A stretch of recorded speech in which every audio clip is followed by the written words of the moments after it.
आपल्याला वैभव मामा भेटलेले आहेत आणि ते पण बऱ्याच दिवसानंतर मैदानात आलेत. काय सांगाल, आज बऱ्याच दिवसांना मैदानात आलाय, हो याचं कसं काय नियोजन आहे, कुणाबरोबर? नाही आपल्या नवीन वासरू घेतले आपण त्याला आहे. बरं, आणि हा त्यात मामांच्या हे नवीन खरेदीकडे काय नाव आहे याचं? त्याचं राजा छोटा राजा. छोटा राजा. कुठली खरेदी काय? ते आपले बबलू डायव्हर किल्ले मच्छिंद्रगड हां, त्यांच्याकडून घेतलाय. बरं.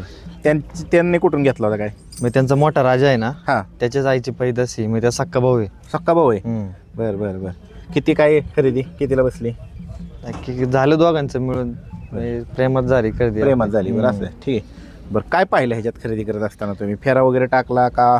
फेर त्यांनी दोन्ही मैदानं पळवला, 2 मैदानं त्यांनी खोंड बाहेर काढला होता. बरं, कुठल्या कुठल्या मैदानात पळाला ते? ते एवढं नाही सांगता यायचं, हां, पण दोन्ही मैदानात त्यांनी बैलाला तासाला लावलं होतं. बरं बरं बरं.